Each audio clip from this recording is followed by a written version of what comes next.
Welcome back mga ropa, kwentuhan muna tayo. Pag-usapan natin ngayon ang game ng Lakers kontra sa kupunan ng Memphis Grizzlies. Coming into this game mga ropa, ang standings ng kupunan ng Memphis Grizzlies ay 7-4, samantalang ang Lakers naman ay 6-4. At sa pangatlong sunod na pagkakataon mga ropa, ginamit ulit ni Coach JD Redick yung kanyang starting 5 na kung saan si Cam Reddish ang kanyang starting 5 dito imbes na si D'Angelo Russell, at tatlong sunod na panalo na ang nakakamit nila nung ginamit ni Coach JD Redick ang kanyang starting 5 na yan. Panalo nga ang kupunan ng Lakers dito mga ropa, tatlong sunod na panalo na ang meron sila. Win streak ngayon ang Lakers. Pero dito sa game na to mga ropa, muntikan pa silang talunin ng Memphis Grizzlies. Tinambakan na nila ito at nahabol sila at sila pa ang tinambakan. At sa uli naman mga ropa, nanaig pa rin ang kupunan ng Los Angeles Lakers sa overall effort ng kanilang mga players. Ngayon mga ropa, ito ang game analysis ng Los Angeles Lakers versus Memphis Grizzlies. Simulan na natin to. Okay, game. Sa mga unang quarters kasi mga ropa, first, second quarter, Lakers nagang may kalamangan dito. At sa pagkakataon na to mga ropa, 54-41 ang score. Tumataginding na 13 points ang hawak ng kalamangan Los Angeles Lakers dito kontra sa kupunan ng Memphis Grizzlies. Pero tong kalamangan Lakers na to mga ropa, nahabol ang Memphis Grizzlies dun sa mga huling minuto ng second quarter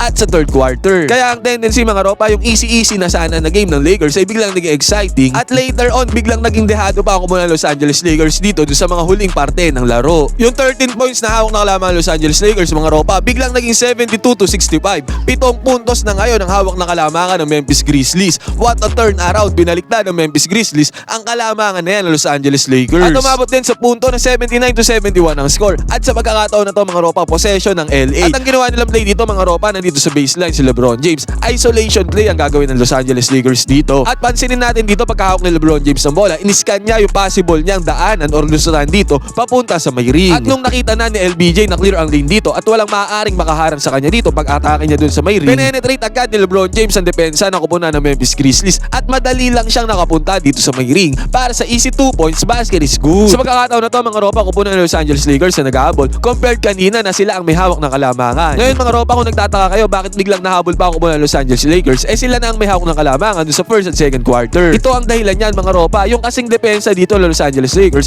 Kung pinanood nyo tong buong game, makikita nyo doon na nagkaroon ng maraming chance sa kupunan ng Memphis Grizzlies, na magkaroon ng opportunities na makapukol sa may 3-pointer at sa mga long range shots. Madali silang nakakapukol sa mga 3-pointers mga ropa dahil sa ginagawang depensa ng Los Angeles Lakers against sa kanila. Eto mga ropa, dito sa possession na to, mapapansin natin na man-to-man defense ang gamit ng Lakers dito. Pero yung man-to-man defense kasi nila, nag-iwan sila ng space sa binabantayan nila para possible na makahelp sila in case na merong umatake doon sa may paint or mag-penetrate ng depensa nila. Pero ilang beses paulit-ulit ang naging outcome niyan mga ropa, libreng nakatira ang kupunan ng Memphis Grizzlies. Dito nga mga ropa, simple lang naman ang play na ginawa dito ng Memphis Grizzlies. Lahat sila nasa may 3-pointer, mapapansin natin dito. Yan ang ginamit nila na play kasi alam nila na maluwag ang depensa ng Los Angeles Lakers. Konting pasahan lang ng Memphis Grizzlies dito mga ropa, nakatira agad ang player na to against sa depensa ni Rui Hachimura. Makikita natin na merong enough space dito yung player ng Memphis Grizzlies para ipukol ang 3-pointer na to. Nagpasahan lang sila dyan sa ibabaw mga ropa, walang screen na ginamit dyan ng Memphis Grizzlies. Pero madali silang nakatira dito sa 3-pointer dahil sa depensa ng Los Angeles Lakers. Swerte nga ang LA dito mga ropa dahil hindi pumasok ang 3-pointer na yan.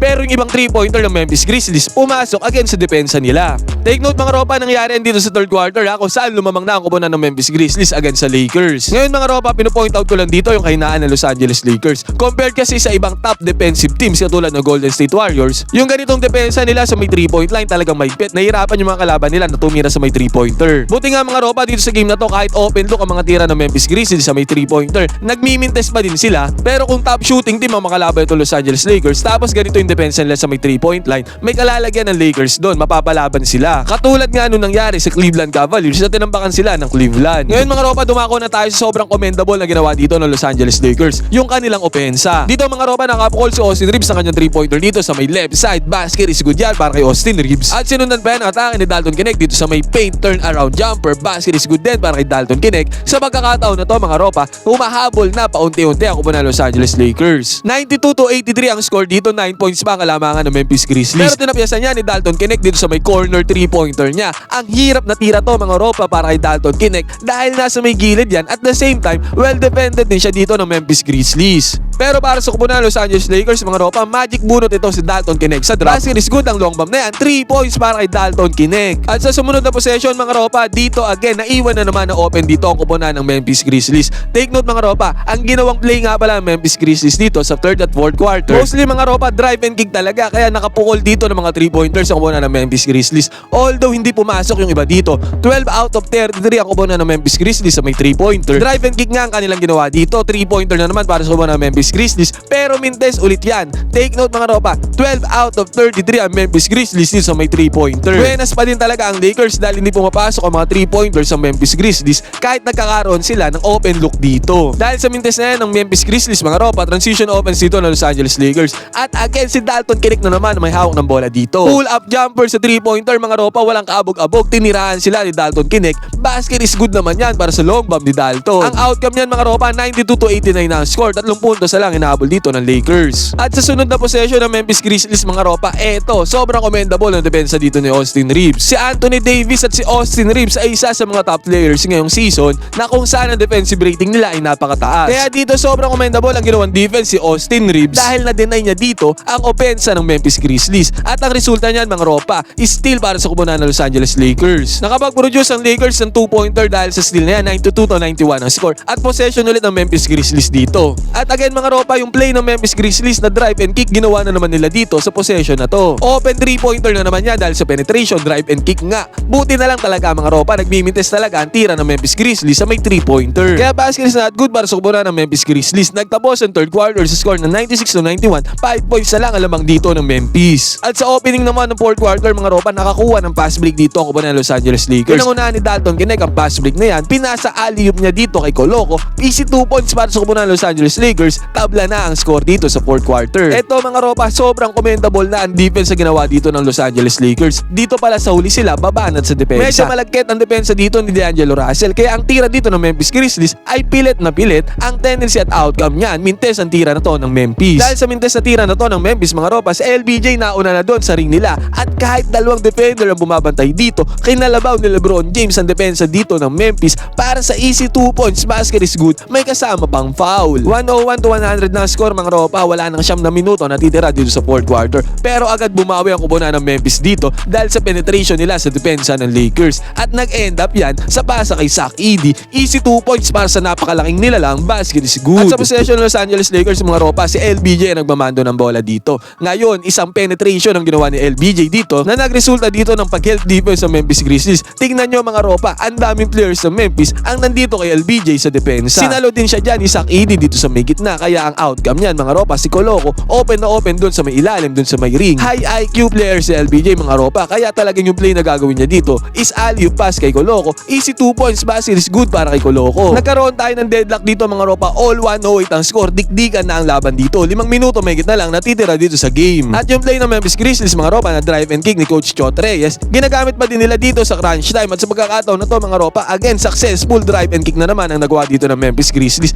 Yun nga lang talaga mga ropa, puro mintes ang tira nila dito sa may 3-pointer. Puro successful execution yan mga ropa, pero walang finishing dito ang Memphis Grizzlies dito sa may 3-point line. Hindi natin masasabi na good defense ang nilaro ng Los Angeles Lakers dito dahil open na open ang player na yan ng Memphis Grizzlies. Yan nga yung sinasabi ko sa inyo about sa depensa ng Los Angeles Lakers. At dahil sa mintes na ng Memphis mga ropa, sa kabilang banda possession na ng Lakers. Si Zach Edey ang sentro dito ng Memphis Grizzlies at nakadrop defense siya dito sa ibabaw. At nasa ibabaw si Anthony Davis. Ngayon mga ropa, dyan na kinapitalize sa Los Angeles Lakers yung advantage nila dyan about kay Anthony Davis dito sa may 3-point line. Dahil nakadrop defense dito Zach Edey mga ropa, open na open si Anthony Davis dito sa may 3-pointer. At pinasa na ni Dalton Knecht yan. Take note mga ropa, yung Zach Edey na yan ng Memphis, hindi aangat yan kahit ano mangyari dito sa may 3 points. Dahil madali siyang maiiwanan dito kung aangat siya, kung sasalaksakan siya dito ng player ng Lakers. Kaya talagang pwesto niyan mga ropa, nakasole lang yan dun sa may paint, nakadrop defense yan dito sa may 3-pointer. Ngayon mga ropa, pinasa na kay AD ang bola, open na open yan para kay AD. Si AD mga ropa, tumitira ng 3-pointer yan ngayong season. At dito nga mga ropa, naipasok ni Anthony Davis ang open 3-pointer na to. Basket is good ang long bomb para kay Anthony Davis. Ang tendency mga ropa, 3 puntos na ang hawak ng lamangan dito Los Angeles Lakers. 111-108 mga ropa. At sa kabilang banda, madaling nakabawi ang kupunan ng Memphis Grizzlies. Dito sa layup na to ni Zach Edey, basket is good para sa kanya. At dito mga ropa, possession ulit ng Los Angeles Lakers. Ang ganda ng execution na ginawa dito ng LA. Naka-atake dito sa LBJ, dire-diretso siya, slam dunk para kay LBJ. Pero kaya naka-atake na dire-diretso dito sa LBJ dahil sa sinet na screen na to ni Austin Reeves na na naharangan na depensa dito ni Zach Edey, kaya ang tendency mga ropa walang resistance para kay LBJ dahil nabarahan na ni Austin Reeves.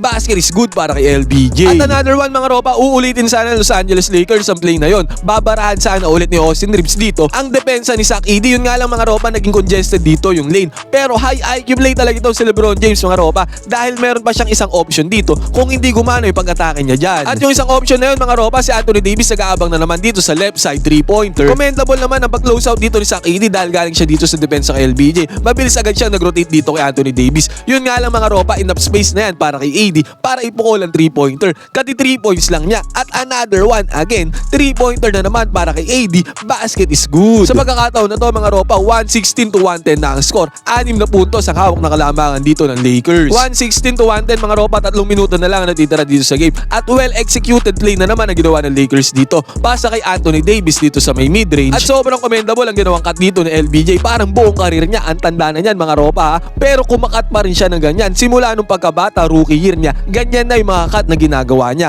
Ang tendency at outcome mga ropa, slam dunk ni LBJ.